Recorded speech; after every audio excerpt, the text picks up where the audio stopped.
मित्रों, मनुष्य के दो रूप स्त्री और पुरुष का वर्णन तो आप सभी हमेशा करते ही रहते हैं, परंतु कुदरत का दिया हुआ मनुष्य का एक तीसरा रूप भी है, जिसके नाम मात्र से भी आधे से ज्यादा लोग अछूते रहना चाहते हैं। जी हाँ मित्रों, हम यहाँ बात कर रहे हैं किन्नरों की। समाज का एक ऐसा समुदाय जिनकी दुआ और बद्दुआ दोनों को ही अत्यधिक फलंत माना जाता है। परंतु क्या आप जानते हैं कि इस समुदाय से जुड़े ऐसे बहुत से रहस्य हैं जिनके बारे में आप में से ज्यादातर लोगों को नहीं पता। और इन्हीं रहस्यों में से एक रहस्य किन्नरों के अंतिम संस्कार से भी जुड़ा हुआ है। मित्रों, क्या आपको ज्ञान है कि किन्नरों का अंतिम संस्कार एक बहुत ही गुप्त तरीके से रात्रि के मध्य में किया जाता है? यदि नहीं जानते तो ऐसा क्यों करते हैं, इस वीडियो में आज आप जान जाएंगे। तो चलिए जानते हैं कि गरुड़ पुराण में वर्णित इसके पीछे का छिपा असली रहस्य क्या है।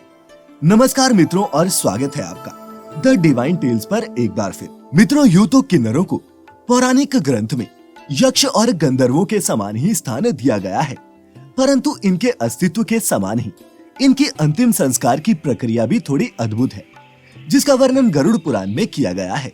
इसमें वर्णित एक कथा के अनुसार किन्नरों का अंतिम संस्कार अर्धरात्रि में गोपनीय तरीके से किए जाने की व्याख्या की गई है।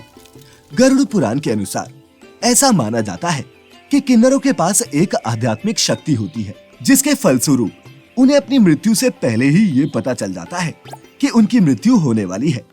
ऐसा होने पर किन्नर कहीं भी आना जाना बंद कर देते हैं, यहाँ तक कि अन्न का त्याग करके सिर्फ पानी पर ही रहना शुरू कर देते हैं।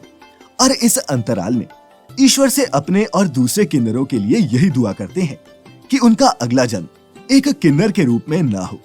ऐसा करने के पीछे किन्नर समुदाय की एक प्रचलित मान्यता है, जिसके अनुसार मरते हुए किन्नर के मुख से निकले शब्द बहुत ही प्रभावशाली होते हैं। इसीलिए बहुत से लोग मरते हुए किन्नर से आशीर्वाद लेने आते हैं। इसके चलते ही किन्नर समुदाय द्वारा ये प्रयास किया जाता है कि उनके समुदाय के अतिरिक्त किसी भी अन्य व्यक्ति को मरणासन्नत और मृत किन्नर की सूचना ना मिले।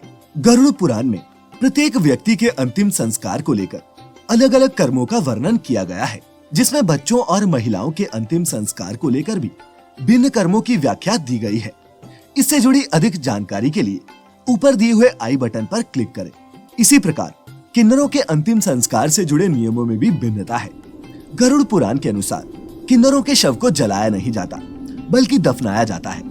हिंदू धर्म में प्रत्येक व्यक्ति के दाह संस्कार से जुड़े कर्मों को बताया है, परंतु किन्नरों के लिए उनके अंतिम संस्कार प्रक्रिया में दफनाने का प्रावधान है। किन्नर समाज में जब भी किसी की मृत्यु होती है तो सबसे पहले उसकी आत्मा को आजाद करने की प्रक्रिया की जाती है। इसके लिए दिवंगत के शव को सफेद कपड़े में लपेट दिया जाता है। साथ ही ये भी ख्याल रखा जाता है कि शव पर कुछ भी बंधा हुआ ना हो। ऐसा इसलिए किया जाता है ताकि दिवंगत की आत्मा आजाद हो सके। यही नहीं, दफनाने से पूर्व किन्नर समुदाय के सभी किन्नर एकत्रित होकर उस मृत किन्नर के शव को गालियां देते हैं और उसे जूते चप्पलों से मारते भी हैं, क्योंकि ऐसी मान्यता है मित्रों कि ऐसा करने से यदि किन्नर के इस जन्म से संबंधित कोई पाप शेष रह भी गए हों तो वो भी नष्ट हो जाए और अगले जन्म में उसका जन्म एक संपूर्ण व्यक्ति के रूप में हो। इसी कड़ी में इनके अंतिम संस्कार से जुड़ी एक ऐसी ही और भी मान्यता है, जो कि आम लोगों से बिल्कुल अलग है। इस मान्यता के अनुसार मृत किन्नर के शव को किसी साधारण व्यक्ति के समान चार कंधे नहीं दिए जाते, बल्कि किन्नरों के शव को खड़ा करके लाने का प्रावधान गरुड़ पुराण में ही वर्णित है।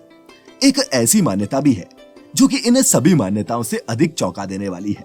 गरुड़ पुराण में ही किन्नरों के अंतिम संस्कार और शव यात्रा से जुड़ी एक गंभीर बात कही गई है, जिसके अनुसार अगर कोई गैर किन्नर किसी किन्नर की शव यात्रा या फिर मृत किन्नर के शव को देख ले तो उसका अगला जन्म किन्नर योनि में ही होता है। इसीलिए किन्नर समुदाय द्वारा ऐसा प्रयत्न किया जाता है कि उस दिवंगत किन्नर को कोई आम जन ना देख पाए।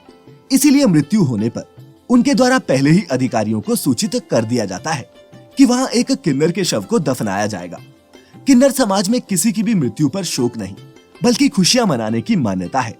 और ऐसा इसलिए किया जाता है क्योंकि गरुड़ पुराण के अनुसार अब उस दिवंगत को किन्नर रूपी नरक जीवन से मुक्ति मिल गई है, जिसका धन्यवाद करने के लिए संपूर्ण किन्नर समुदाय शव के चारों ओर खड़े होकर मृतक की मुक्ति के लिए अपने आराध्य देव इरावन का नमन करते हैं और प्रार्थना करते हैं कि अब मृत किन्नर को दोबारा किन्नर योनि में जन्म न दे।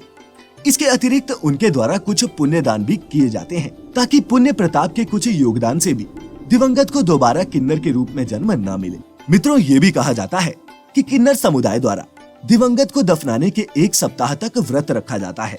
इस दौरान संपूर्ण किन्नर समुदाय मृत के लिए दुआ करता है कि जिन सौभाग्यों से वो इस जन्म में वंचित रह गया था, अगले जन्म में वो पूर्ण हो और वो सारे सुख उसे एक संपूर्ण व्यक्ति का जन्म लेकर मिल सके। मित्रों, गरुड़ पुराण में वर्णित किन्नरों के अंतिम संस्कार से जुड़ी बहुत ही विचित्र मान्यताएं और परंपराएं हैं, परंतु ऐसा करने के पीछे के कारणों को सुनकर आपको भी लग रहा होगा कि ये किसी साधारण व्यक्ति के हित में ही है। अगर कोई व्यक्ति छुपकर इनका अंतिम संस्कार देखने का प्रयास करता भी है और इस बात की भनक अगर किन्नर समुदाय के लोगों को पड़ जाती है, तो ये दर्शक के लिए खतरनाक साबित हो सकता है। क्या आप जानते हैं कि पौराणिक ग्रंथों, वेद पुराणों और साहित्य तक में किन्नर हिमालय क्षेत्र में बसने वाली अति प्रतिष्ठित व महत्वपूर्ण आदिम जाति है। यहाँ तक कि आदि शक्ति का अर्धनारीश्वर अवतार भी एक ऐसा ही किरदार है। इसका निर्माण शिव और पार्वती के मेल से होता है और हिंदू धर्म में इस रूप की पूजा भी की जाती है। इसीलिए किन्नर के जीवन को और कठिन बनाने वाले समाज को ईश्वर की इस सत्यता को स्वीकार करने की आवश्यकता है। यदि मित्रों आप भी इस समुदाय से जुड़ी जानकारी और किन्नर देश और किन्नर जाति का ऐतिहासिक और सांस्कृतिक महत्व समझना चाहते हैं, तो इसके लिए आप उनकी बहुचर्चित पुस्तकें किन्नर देश और हिमाचल को पढ़ें। हिंदू तंत्र ग्रंथों में किन्नरों को विशेष स्थान प्राप्त है। शतपथ ब्राह्मण में अश्वमुखी मानव शरीर रखने वाले किन्नर का उल्लेख मिलता है। बौद्ध साहित्य में भी किन्नरों की कल्पना मानव मुखी पक्षी के रूप में की गई है। मानसार में किन्नर के गरुड़ मुखी मानव शरीरी और पशुपति रूप का वर्णन मिलता है। लेकिन मित्रों, एक सत्य ये भी है कि सभी के सुख में हंसी खुशी शामिल होने वाले किन्नरों के जीवन की सत्यता बहुत ही दर्दनाक है, जिसके बारे में आप में से ज्यादातर लोग अंदाजा भी नहीं लगा सकते। इसीलिए हम सभी को ये प्रयास करना चाहिए कि हम उनके जीवन की इन कठिनाइयों को अपने झूठे मान सम्मान को बचाए रखने के लिए न बढ़ाएं। मित्रों, आपको हमारी आज की ये वीडियो कैसी लगी, नीचे कमेंट करके जरूर बताएं। इसे ज्यादा से ज्यादा लाइक और अपने मित्रों, सगे संबंधियों के साथ शेयर भी करें। और यदि इससे संबंधित कोई भी प्रश्न आपके मन में आता है तो नीचे कमेंट करके पूछ सकते हैं। YouTube पर देखने वाले सभी श्रोता ऐसे ही और भी धार्मिक और आध्यात्मिक वीडियोस के लिए सब्सक्राइब करें the divine tales YouTube channel और Facebook पर देखने वाले लाइक करें हमारा Facebook पेज। फिलहाल आज के लिए इतना ही। अब इजाजत दें। आपका बहुत बहुत शुक्रिया।